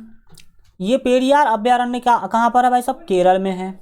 इसके बाद अन्नामलाई राष्ट्रीय उद्यान। तो अन्नामलाई राष्ट्रीय उद्यान जो है वो तमिलनाडु में है। यहाँ पर सभी जीव को मलाई खाने के लिए दिया जाता होगा, नहीं ऐसा कोई बात नहीं है, नाम है इसका अन्नामलाई, पता नहीं क्यों ऐसा नाम रखा गया। Kanha national park, Kanha national park याद रखेंगे मध्य प्रदेश। और गिर राष्ट्रीय उद्यान गुजरात, गिर राष्ट्रीय उद्यान कहाँ पर है, गुजरात है। ये तो ऐसे याद रखेगा, गौ से गिर और गौ से गुजरात, ठीक है। और हजारीबाग नेशनल पार्क। अब हजारीबाग झारखंड में है तो ये हजारीबाग नेशनल पार्क भी झारखंड में ही होगा, तो झारखंड में होगा। भाई बिहार में कोई ऐसा नहीं है, बिहार में चिड़ियाघर है, तो ठीक है बात करेंगे बिहार के चिड़ियाघर के बारे में। तो बिहार का जो चिड़ियाघर है, चिड़ियाघर तो अभी से पढ़े नहीं है, चिड़ियाघर पढ़ेंगे आगे, चलिए आगे पढ़ेंगे तो चिड़ियाघर का बात करेंगे। अगला है बायोस्फीयर रिजर्व। ये बायोस्फीयर रिजर्व क्या है समझने की क्या करेंगे, आप कोशिश करेंगे। ये मुख्य रूप से एक प्रैक्टिकल यानी कि प्रयोग केंद्र होता है। वैज्ञानिक अध्ययन के लिए आरक्षित किया गया क्षेत्र जो स्थलीय हो सकता है या समुद्री अथवा संयुक्त पहाड़ी तंत्र से मिलकर बने होते हैं, जो जैव विविधता के संरक्षण को बढ़ावा देते हैं तथा विकास और प्राकृतिक संरक्षण के मध्य जो है संघर्ष को कम करते हैं। तो ये प्रैक्टिकल यानी कि प्रयोग के लिए एक तरह से बनाया गया होता है, प्राकृतिक आवास ही यह होता है जीवों के लिए, जहाँ पर उसके विकास के लिए और उसके संघर्ष को कम किया जाता है। महत्वपूर्ण बायोस्फीयर रिजर्व का नाम हम नीचे लिख देते हैं, याद रखिएगा, पूछेगा निम्नलिखित में से कौन बायोस्फीयर रिजर्व है, जिसको हिंदी में अभी जस्ट आपने यहाँ पर देखा था, जीव मंडल। कौन सा मंडल? जीव मंडल। तो मानस बायोस्फीयर रिजर्व है, इसके बाद गल्फ ऑफ मन्नार है, जो मन्नार की खाड़ी आप कह लीजिए इसको, इसके बाद नीलगिरी पर्वत है और नंदा देवी भी ये पर्वत ही क्षेत्रीय है, गोवा है, ग्रेट निकोबार है और सुंदरबन। यहाँ पे कॉमा होना चाहिए, क्या होना चाहिए? यहाँ पे कॉमा होना चाहिए था, अभी दे ही देते हैं ताकि आप लोगों को जो नोट मिले तो उसमें कोई दिक्कत ना हो। एक मिनट, ग्रेट निकोबार अलग चीज़ है और सुंदरबन क्या है? अलग है। सुंदरबन भी एक तरह से क्या है? आपका एक बायोस्फीयर रिजर्व है जहाँ पर महत्वपूर्ण जीव जो है निवास करते हैं। तो इतने बायोस्फीयर रिजर्व के बारे में क्या करिएगा, याद रखिएगा। नेक्स्ट बात करेंगे प्यारे बच्चों हम लोग अगले चिड़ियाघर के बारे में कि भाई साहब चिड़ियाघर क्या है। राष्ट्रीय उद्यान जो था वह एक तरह से आपने देखा राष्ट्रीय उद्यान, देखो मैं राष्ट्रीय उद्यान और चिड़ियाघर के बीच अंतर बतलाता हूँ। जो नेशनल पार्क है और चिड़ियाघर है इसमें क्या अंतर है? नेशनल पार्क जो है प्यारे बच्चों यानी कि राष्ट्रीय उद्यान जो है एक खुला क्षेत्र होता है जो बहुत बड़ा होता है और उसमें जो शेर, बाघ, हाथी, हिरन, भेड़िए, जिराफ ये सब स्वतंत्र होते हैं, किसी को पिंजरा में बंद करके नहीं रखा गया होता है। तो वो खुला होता है और बाउंडेड होता है, लेकिन वो खुला होता है और उसमें जो जीव है वो एकदम खुले में घूमते हैं। और अगर कोई देखने वाले जाते हैं तो एक पिंजरा बंद गाड़ी जो है उस जैसे जू सफारी के लिए जाते हैं तो वो घूमने के लिए जाते हैं पिंजरा बंद गाड़ियों में। तो ये है राष्ट्रीय उद्यान यानी कि नेशनल पार्क। लेकिन चिड़ियाघर क्या है? चिड़ियाघर में इसका जस्ट उल्टा है। यहाँ पर जीव होते हैं, जो वहाँ पर जानवर हैं वो खुला में होते हैं और आप पिंजरा बंद गाड़ी में जाते हैं घूमने के लिए। लेकिन जो चिड़ियाघर है इसमें जस्ट उल्टा होता है। चिड़ियाघर में पिंजरा बना होता है, छोटा छोटा पिंजरा आप समझ लीजिए सीधा, और अलग अलग पिंजरा में अलग अलग प्रकार के जीव को रखा जाता है। इसमें बाघ है, इसमें हिरन है, इसमें गेंडा है, इसमें बत्तख है, कहीं पे सांप है, ठीक। तो ये हाँ चिड़ियाघर में जीवों को पिंजरा में बंद करके रखा जाता है और आप घूमने जाते हैं तो आप खुले में घूमते हैं। आप क्या करते हैं? खुले में घूमते हैं। ये है चिड़ियाघर और राष्ट्रीय पार्क में अंतर। तो चिड़ियाघर आपने समझ लिया। अब बिहार में अगर चिड़ियाघर बात करें तो पटना में है, जिसका नाम है संजय गांधी जैविक उद्यान। क्या नाम है?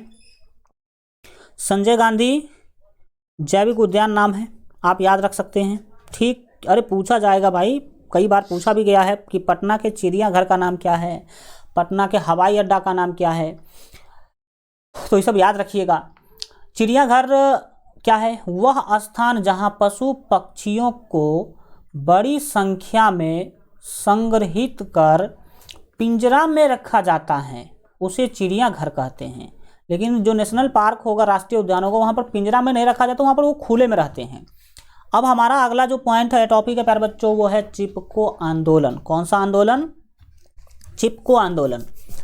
ये याद रखिएगा कि मुख्य रूप से इससे संबंधित है, पेड़ों को बचाने से संबंधित है। चिपको आंदोलन हुआ क्या, पूरे डिटेल में समझिए।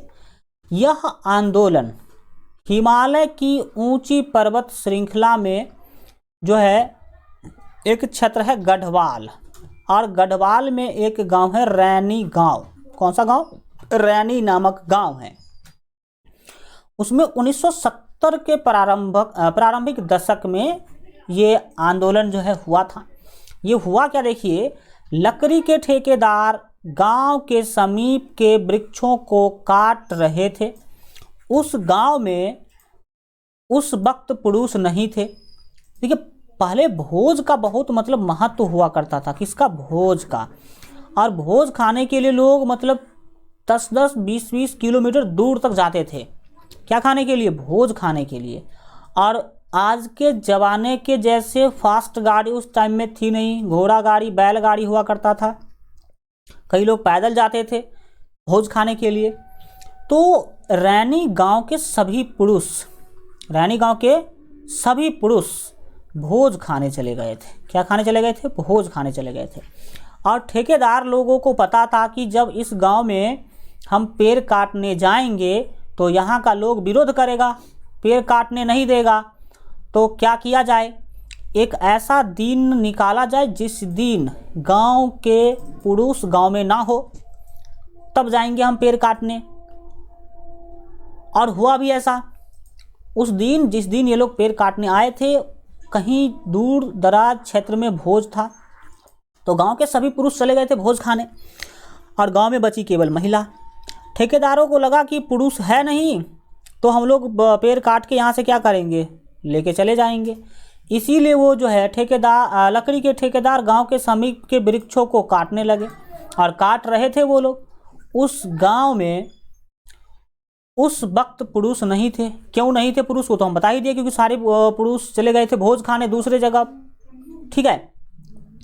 इस बात से निडर महिलाएं फौरन वहां पहुंच गई और पेड़ों को अपनी बाहों में भरकर, यानी कि सीधा समझ लीजिए पेड़ में चिपक कर, ठेकेदार के आदमियों को वृक्ष काटने से रोका। देखिए, अब पुरुष तो गांव में थे नहीं, तो कोई ना कोई महिला को ही आना पड़ेगा। तो आप सभी जानते हैं कि सब क्षेत्र में नेता टाइप आदमी होता है, तो कोई नेता टाइप महिला रही होगी जो सबको संगठित करी होगी और चली गई होगी, और पेड़ में लिपट गई ये लोग। अंततः ठेकेदार को अपना काम बंद करना पड़ा। यह आंदोलन चिपको आंदोलन के नाम से प्रसिद्ध है। समझा आपने कि चिपको आंदोलन क्या है और कैसे लकड़ी यानी कि पेड़ को बचाया जाता है। पेड़ को ऐसे गले लगा लेते हैं लोग।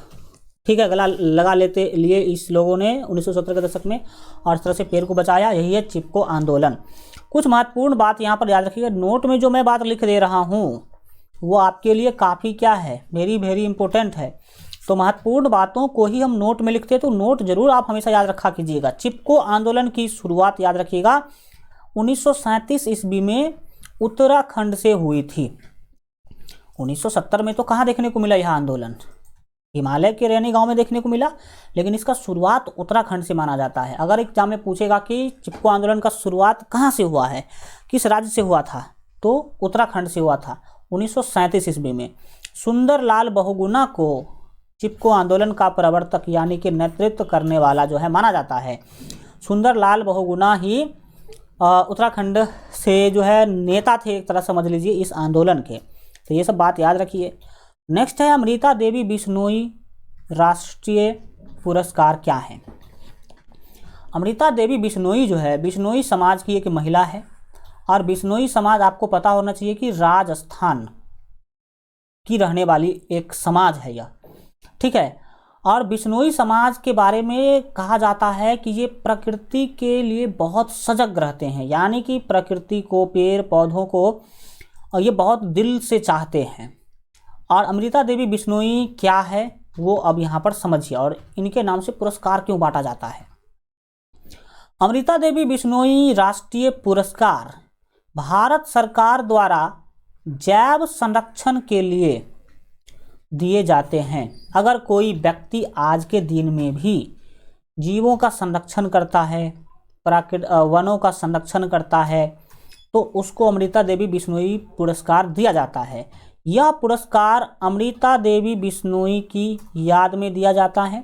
भाई क्या किया था उन्होंने, अमृता देवी बिश्नोई ने? तो याद रखिएगा, अमृता देवी बिश्नोई ने 1731 ईस्वी में राजस्थान के जोधपुर के पास खेजराली गांव, जिसको खेजरी गांव भी कह देते हैं, खेजराली गांव में खेजरी वृक्ष को बचाने हेतु 363 लोगों के साथ अपने आप को बलिदान कर दिया था। यानी कि सीधा समझ लीजिए कि आपको पता होना चाहिए कि 363 लोगों को मार दिया गया पेड़ बचाने के कारण। ये लोग पेड़ बचाने के लिए गए थे। कौन सा पेड़? खेजरी का पेड़। कहाँ पर? उसमें भी राजस्थान के जोधपुर में खेजराली गांव में। ये लोग जिस तरह से चिपको आंदोलन वाले कर रहे थे, उसी तरह से ये लोग भी कुछ सोच रहे थे कि भाई हमें भी पेड़ों को बचाना है, पेड़ में चिपक करके। लेकिन यहाँ क्या हो गया कि उसकी नेता तो थी अमृता देवी बिश्नोई और इनके साथ 363 लोग थे। 363 लोग के साथ इनको भी वहाँ पर क्या कर दिया गया, समझ लीजिए कि मार दिया गया इस पेड़ के बचाने के चक्कर में। तो इसी कारण से एक आप समझ लीजिए इतने लोग जान दे देते हैं पेड़ को बचाने के लिए, छोटी मिसाल नहीं है, ये बहुत बड़ी मिसाल है। और इस कारण से उनको राष्ट्रीय पुरस्कार जो है अमृता देवी बिश्नोई राष्ट्रीय पुरस्कार दिया जाता है और जैविक संरक्षण के लिए सभी साल जो उस तरह के लोग होते हैं उनको। अगला है कि वनों पर जो है निर्भर उद्योग के बारे में बताइए। वैसे उद्योग धंधे जो वन से निर्भर हैं, तो वनों से निर्भर है। सबसे छोटा आप देख सकते हैं कि बीड़ी उद्योग। बीड़ी उद्योग क्या भाई? बीड़ी किससे? तेंदुपत्ता से बनता है। तो तेंदुपत्ता वन से आता है और अगर वन ना हो तो बीड़ी भी ना हो। इसके बाद टिम्बर यानी कि इमारती लकड़ी का जो उद्योग है वो वन से आते हैं। कागज भाई साहब पूरा का पूरा वन से ही बनता है, लकड़ी का बनता है। लाख हम किसे कहते हैं? इसका बनता है चूड़ी, जिसको जनरल भाषा में लाह कहते हैं। क्या कहते हैं? लाह कहते हैं। और ये भी पेड़ से ही आते हैं। खेल के सामान तो भर भर के आपको पता होना चाहिए कि वन से ही आते हैं। बैट, इसके बाद जो आपके क्या कहते हैं विकेट, ये सब, और भी कई ऐसे चीज़ हैं खेलने के लिए जो लकड़ी उसमें यूज होता है। तो इन सभी उद्योग ये सभी उद्योग जो है वो वनों पर निर्भर हैं। अगला बात करेंगे वन के संरक्षण में स्थानीय लोगों की भागीदारी। यहाँ पर हम यह देखेंगे कि अगर आपको वन को बचाना है, अगर किसी क्षेत्र के वन को बचाना है, तो उस वन को बचाने में वहाँ के स्थानीय लोगों का कितना बड़ा भागीदारी जरूरी है। अगर यह क्षेत्र है, मान लीजिए यह वन है, और इसके आसपास के लोग अगर जागरूक नहीं हुए और अगर इस आसपास के लोग इस वन को रहने नहीं देना चाहते हैं, तो सरकार लाख कोशिश कर लेगी लेकिन फिर भी वो इस वन को नहीं बचा पाएगी। तो सीधा समझिए कि वन के संरक्षण के लिए स्थानीय लोगों की भागीदारी बहुत ज़रूरी है। अगर स्थानीय लोग सहायता नहीं करेगी तो सरकार के लाख चाहने से भी वन नहीं बच सकता है। और स्थानीय लोगों का भागीदारी कितना ज़रूरी है वो यहाँ पर आपको इस टॉपिक में एक उदाहरण के मदद से मैं समझाने वाला हूँ। हुआ क्या समझिए, पश्चिम बंगाल की घटना है। कहाँ की घटना है? पश्चिम बंगाल की घटना है। पश्चिम बंगाल के मिदनापुर के आरावारी वन क्षेत्र में एक योजना प्रारंभ की। पश्चिम बंगाल के मिदनापुर के आरावारी वन क्षेत्र, ये आरावारी वन का क्षेत्र जहाँ पे वन बहुत ज़्यादा है, वहाँ पर सरकार ने एक योजना जो है प्रारंभ की वन को बचाने के लिए। यहाँ वन विभाग के एक दूरदर्शी अधिकारी A.K. बनर्जी जितने भी हो आपको याद रखना है कि बंगाल से ही मुख्य रूप से वो रिलेटेड होंगे। ममता बनर्जी और जितने भी बनर्जी चटर्जी टाइप के लोग टाइटल जो हैं वो बंगाल से देखने को मिलेंगे। तो अधिकारी थे कौन? A.K. बनर्जी। A.K. बनर्जी ने ग्रामीणों को अपनी योजना में शामिल किया, क्योंकि वो जानते थे कि जब तक हम ग्रामीण का सहयोग नहीं लेंगे तब तक वन को बचाने का जो काम है वो संभव ही नहीं है। तो उन्होंने ग्रामीणों को अपनी योजना में शामिल कर लिया।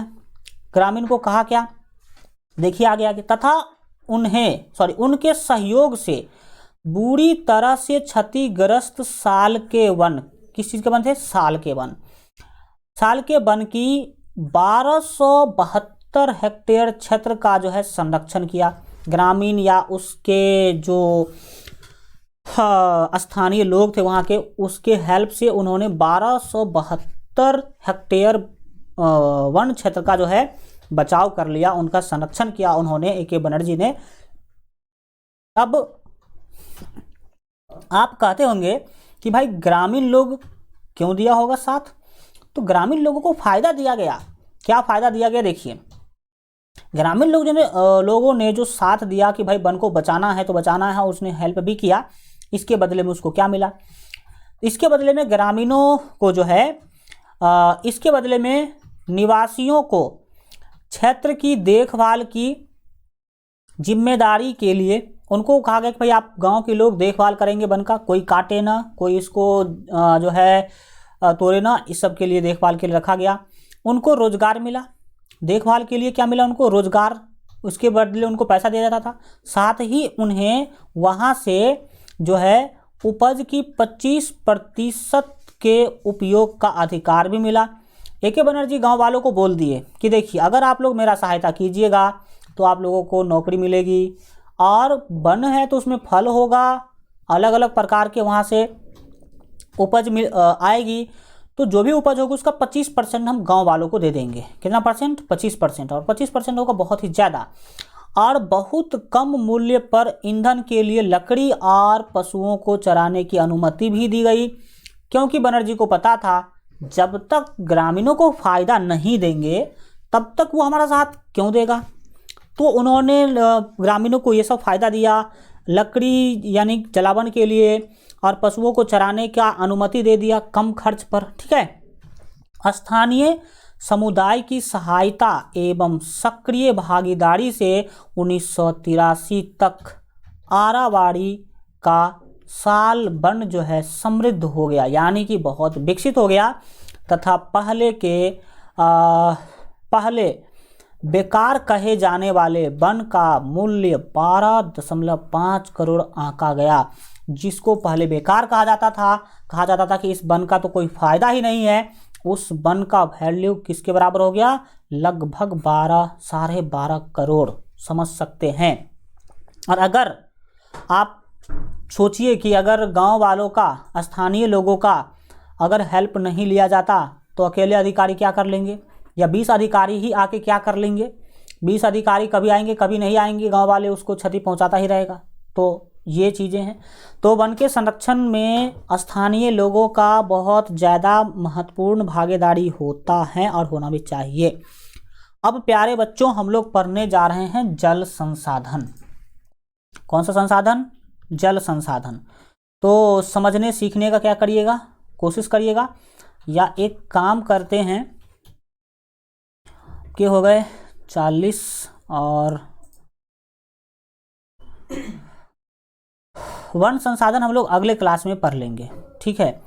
आज यहाँ तक ही क्या करते हैं, रखते हैं। वन संसाधन को अगले क्लास में क्या करेंगे, हम लोग पढ़ेंगे। 1 मिनट देख लेते हैं, सॉरी, जल संसाधन को। आज हम लोगों ने वन के संरक्षण में स्थानीय लोगों का क्या भागीदारी होता है और कितना ज़्यादा महत्वपूर्ण है उनका भागीदारी, वह हमने सीखा। अगले क्लास में हम लोग इससे आगे क्या करेंगे, पढ़ाई करेंगे। तब तक अपना ख्याल रखिए और LGR स्टडी देखते रहिए। और अगर आप लोगों को क्लास अच्छा लगे तो शेयर और लाइक ज़रूर कीजिएगा। Thank you so much, goodbye, take care.